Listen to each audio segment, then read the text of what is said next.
Emmanuel Macron, lui, a évoqué, alors non pas la fin de la guerre, mais l'après-fin de la guerre. Et ce n'est pas l'idée de paix juste, c'est l'idée d'après paix juste. En clair, est-ce que l'Ukraine, pour se protéger d'une éventuelle nouvelle agression militaire, peut être acceptée dans l'OTAN? Et sur ce point, donc, il a donné des indications tout à l'heure, Fanny. Oui, et pour parler clairement, vous venez de le dire, si l'Ukraine souhaite entrer dans l'OTAN pour ne plus jamais risquer d'être attaquée, eh bien, quelle réponse faudra-t-il lui donner?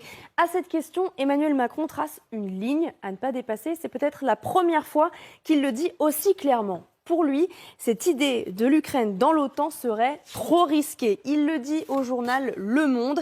L'entrée de l'Ukraine dans l'OTAN serait perçue par la Russie comme quelque chose de confrontationnel. Ce n'est pas avec cette Russie-là que vous pouvez l'imaginer, dit-il.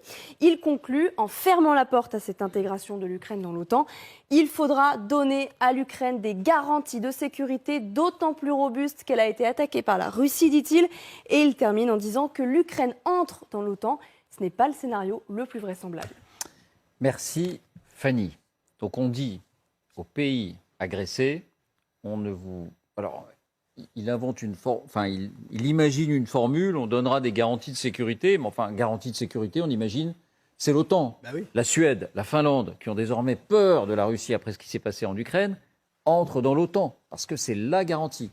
Et là, Emmanuel Macron dit non, parce que ça risquerait d'être perçu comme quelque chose de confrontationnel. Mais la confrontation, elle a lieu en ce moment. Elle a déjà commencé. Non, mais c'est surtout que c'est la guerre. Mais c'est Alors, surtout que la confrontation à propos de l'Ukraine n'a pas commencé sur la question de l'OTAN, mais sur la question de l'Union européenne. Et Vladimir Poutine s'est vengé de l'Ukraine. En 2014. Oui, je veux dire, c'est Se rapprocher le de l'OTAN. partenariat avec l'Union européenne. Donc c'est complètement dingue. Mais Emmanuel Macron est mal à l'aise avec deux sujets sur la question ukrainienne. D'abord sur l'OTAN, mais ça, c'est pas nouveau, puisque la France avait mis son veto en 2008 à l'entrée de l'OTAN avec l'Allemagne, au sommet de Bucarest. Et la deuxième chose, c'est la Crimée. C'est-à-dire que les Français continuent à être mal à l'aise avec la possibilité que les Ukrainiens récupèrent la Crimée, toujours pour ne pas, énerver trop la Russie.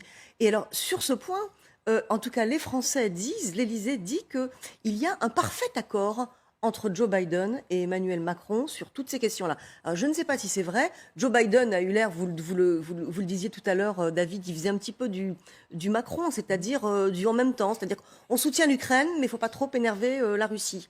Le problème, c'est que ça ne marche pas. C'est-à-dire qu'on a affaire à un pays qui ne considère que la force, qui ne considère que le rapport de force. Et pour l'instant, toutes les tentatives de faire ce en même temps n'ont fait que, selon moi, isoler la France et abaisser la position, la parole de la France. Et il n'y a eu aucun résultat concret. Par contre, la parole de la France sur l'Ukraine, moi je trouve, n'est pas claire. Elle est assez confuse et elle a vraiment énervé nos partenaires d'Europe centrale et orientale. sur le fond, est-ce que vous pensez, Général Trinquant, qu'il est opportun, légitime, productif de dire à l'Ukraine vous avez été attaqué, si vous étiez dans l'OTAN, vous n'auriez pas été attaqué, mais pour autant, vous ne rentrerez tout de même pas dans l'OTAN?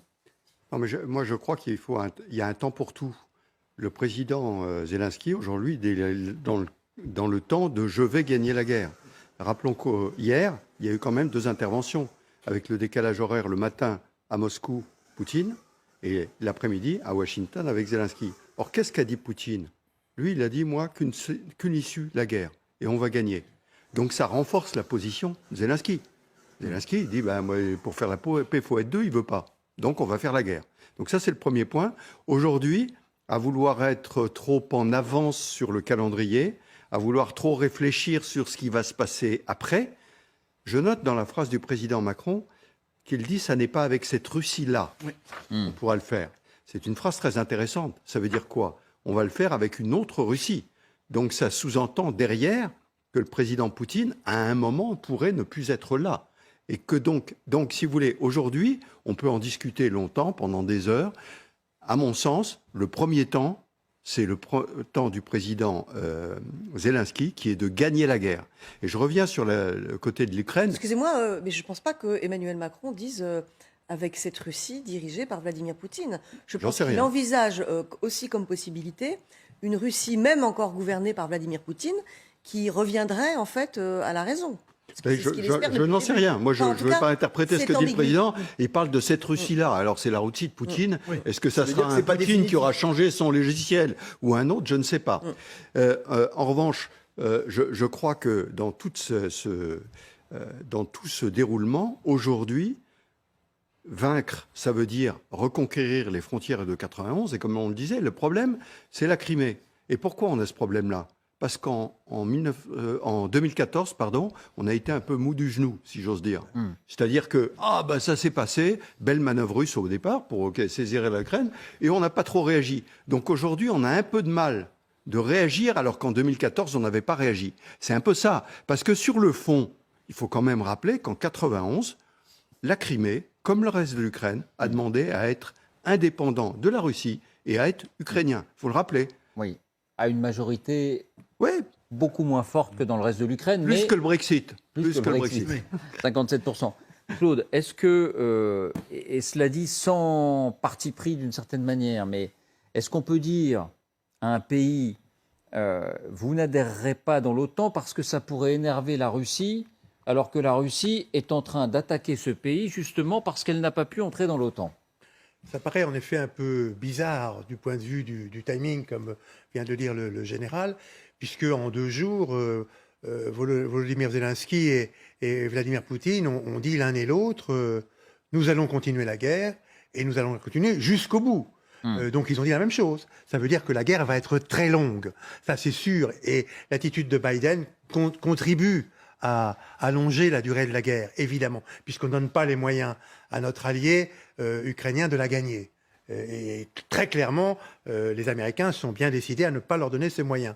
Donc ça veut dire qu'à un moment donné, il y aura probablement une stabilisation du front de la guerre, peut-être dans 1 an, peut-être dans 2 ans, peut-être dans 3 ans, je n'en sais rien, et qu'à ce moment-là, en effet, il y aura des conversations de paix. Alors est-ce que la Crimée aura Mais notre été objectif, c'est pas libérée ou celui-là, à nous occidentaux. On verra bien. C'est pas notre objectif, à nous occidentaux, qu'il y ait une stabilisation du front et qu'on discute de paix.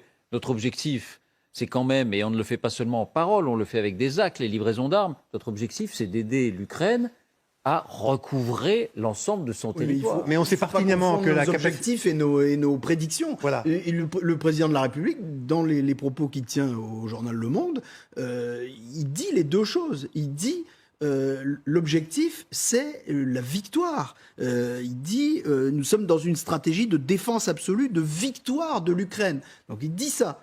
Mais il dit, néanmoins, il faut être réaliste au fond, et donc il dit, lui, il prend son risque, comme il dit souvent, il dit, moi je ne crois pas au scénario de l'anéantissement d'une des 2 parties. Donc l'Ukraine a montré qu'ils n'allaient pas se laisser anéantir comme ça, et qui pense sérieusement que la Russie pourrait être anéantie? Personne, mais Bon. recouvrer Non, mais bon, l'intégralité encore une fois, du territoire pour l'Ukraine, je- c'est pas anéantir la Russie. Non, mais ce que La je veux Russie dire, c'est que continuera son chemin. l'objectif, quand il dit, Emmanuel Macron, quand il dit l'objectif c'est la victoire de l'Ukraine, bah donc ça veut dire la victoire de l'Ukraine dans ses buts de guerre. Nous le disons Oui, mais tout à Hervé- l'heure, les buts de guerre, c'est de récupérer son territoire. Ce qu'on n'arrive pas à comprendre, c'est si l'Ukraine arrive à recouvrer l'intégralité de son territoire, pourquoi est-ce qu'on l'empêcherait derrière d'adhérer à l'OTAN pour Ah non, mais ça, éviter qu'une nouvelle fois elle se retrouve Ça, je agressée suis dans quelques d'accord. années? Ça, je suis d'accord avec vous, David. Et d'ailleurs, c'est incontestablement le point faible de l'argumentaire présidentiel.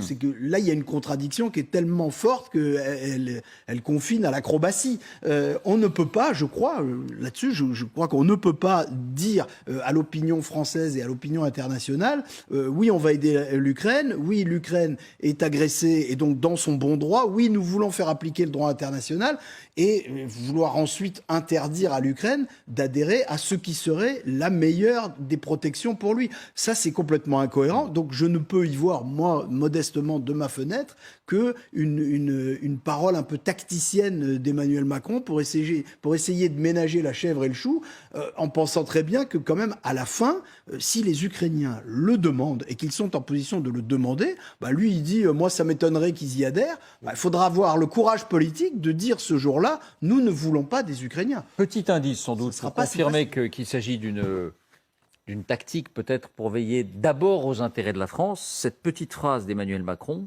dans la même interview, mais un peu plus tard, je n'ai pas envie que ce soit les Chinois et les Turcs seuls qui négocient le jour d'après. Mais est-ce que du coup, ça paraît pas un peu, pardon, et encore une fois, je le dis sans être désobligeant, un peu cynique de penser aux intérêts de la France alors qu'on pourrait penser aux intérêts de Mais l'Ukraine? pas seulement, hein, quand même. Et encore une fois, moi je pense que c'est difficile de soutenir le contraire que ce qu'il dit sur le scénario de l'anéantissement. Ce scénario. Non, mais n'est pas personne vraisemblable. n'envisage Oui, mais c'est l'anéantissement ça de la la Russie. condition. Dès lors qu'il n'y a pas un vainqueur militaire de ce conflit, bah, ça veut dire qu'à un moment donné, Claude Oui, mais- Maison le disait tout à l'heure, à un moment donné, il faudra se mettre autour d'une table pour discuter. Pas forcément. Ah ben si, Si la Russie perd pas un match de foot. les il y a pas à la fin territoires du qu'elle a match. envahis en Ukraine, la Russie continue d'exister. La Russie continue son chemin et elle ne sera pas anéantie. Allez. Et personne ne pense aller jusqu'à Moscou pour anéantir Vladimir Poutine. Oui, mais la qu'est-ce qui Russie, mettrait fin simplement- au conflit dans cette. Elle a une victoire de l'Ukraine. Oui, mais il y a pas, c'est pas un match de foot. Il n'y a pas un arbitre à la fin qui siffle et qui dit 2-1 pour 2-1 pour l'Ukraine. À partir du moment où l'Ukraine a retrouvé Il faudrait pour tout ça son que les territoire, Russes se retirent entièrement, qu'ils ils ramènent tous leurs équipements, tous ce ne leurs serait pas un soldats. anéantissement de la Russie. Bon, Pas très loin quand même. Claude, votre analyse. Cette Non, ce serait une hypothèse défaite supposerait, militaire. c'est pas une analyse, cette hypothèse supposerait que tout d'un coup, Vladimir Poutine ou son successeur ait la révélation. C'est-à-dire dire après tout, nous nous retirons de Ou l'Ukraine. qu'il n'ait pas le choix. Oui, ça c'est Ou pas que sûr, parce l'armée ukrainienne, il aidée accepte- par les Occidentaux, repousse le les troupes leadership, russes le jusqu'à leurs leadership frontières. russe, quel qu'il soit, n'acceptera pas de perdre la Crimée comme cela. Moi, on connaît tous d'ailleurs des libéraux russes qui sont archi anti-Poutine et qui disent ah oui mais ça, la Crimée c'est un Oui, peu même, différent. même Alexei Navalny. Voilà, exactement. absolument. La Crimée, c'est un peu différent. Et donc, il n'y a pas de possibilité d'accord de paix sur ces bases-là. Donc, c'est beaucoup trop tôt pour en parler. Je suis d'accord avec ce qui a été dit tout à l'heure. Ça sert à rien d'en parler maintenant. La guerre continue. On se met en position d'aider, en effet, Zelensky à améliorer ses positions le plus possible, bien entendu.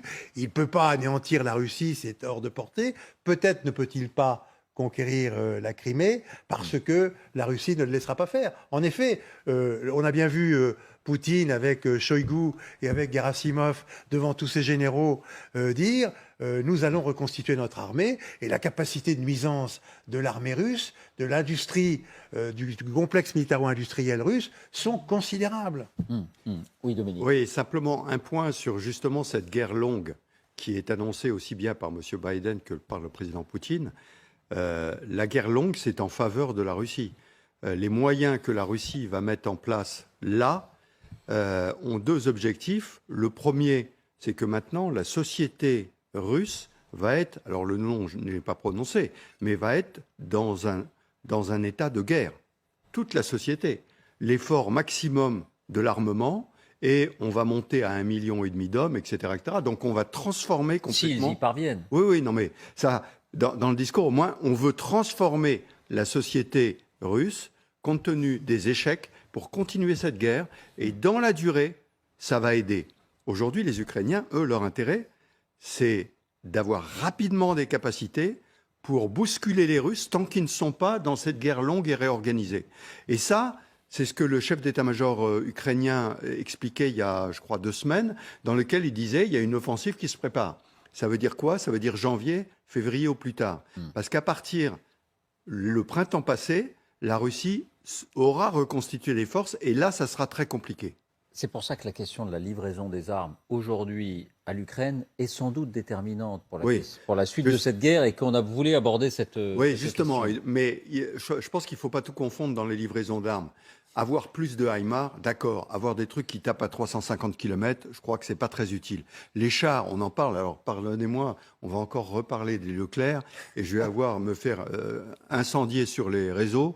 Je rappelle que la France a 200 Leclerc, que les chaînes sont arrêtées et que si nous donnons des chars Leclerc, nous n'aurons plus de chars dans les 15 années qui viennent. Donc c'est un choix. Et là, vous parliez tout à l'heure de la position cynique d'un président qui défend son pays, mais c'est quand même son rôle. C'est quand même son Pardonnez-moi. rôle. C'est d'abord son rôle de défendre son pays. Surtout sur ce sujet-là.